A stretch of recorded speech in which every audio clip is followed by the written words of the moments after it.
Hello दोस्तों, कैसे हो आप लोग। तो चले शुरू करते हैं। कड़ी मेहनत का फल। गांव के एक छोटे से झोपड़ीनुमा घर में जन्मा रामलाल गरीबी और संघर्षों के बीच बड़ा हुआ। उसके पिता एक मजदूर थे जो दिन रात मेहनत करके परिवार का पेट पालते थे। लेकिन इतनी मेहनत के बावजूद भी घर में 2 वक्त की रोटी का इंतजाम करना मुश्किल था। रामलाल को पढ़ाई में बहुत रुचि थी, लेकिन पैसों की तंगी के कारण वह स्कूल जाने के बजाय गांव में छोटे मोटे काम करता था। कभी किसी दुकान पर बर्तन धोता तो कभी खेतों में मजदूरी करता। लेकिन उसका सपना था कुछ बड़ा करने का, कुछ ऐसा जो उसके परिवार की हालत बदल दे। एक दिन उसने फैसला किया कि वह शहर जाकर कुछ बड़ा करेगा। जेब में सिर्फ 50 रुपये और आंखों में अनगिनत सपने लेकर वह शहर आ गया। यहाँ आकर उसे एक ढाबे पर बर्तन धोने का काम मिला। दिन भर काम करता और रात को सड़क किनारे सो जाता। लेकिन उसके मन में था कि यह सिर्फ शुरुआत है, मंजिल अभी बाकी है।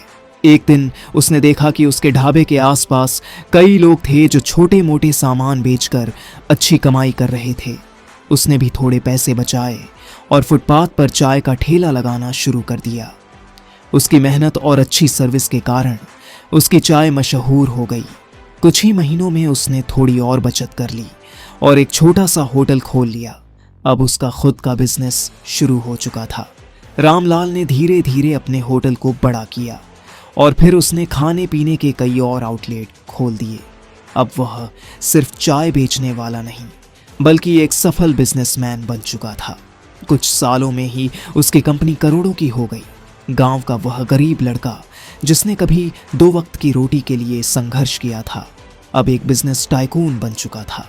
रामलाल की कहानी हमें यह सिखाती है कि अगर इरादे मजबूत हों और मेहनत करने का जज्बा हो तो कोई भी इंसान अपनी तकदीर बदल सकता है। गरीबी कोई कमजोरी नहीं, बल्कि सफलता की सीढ़ी हो सकती है, अगर हम हार न माने और अपने सपनों के लिए मेहनत करते रहें। संघर्ष जितना बड़ा होगा, जीत उतनी ही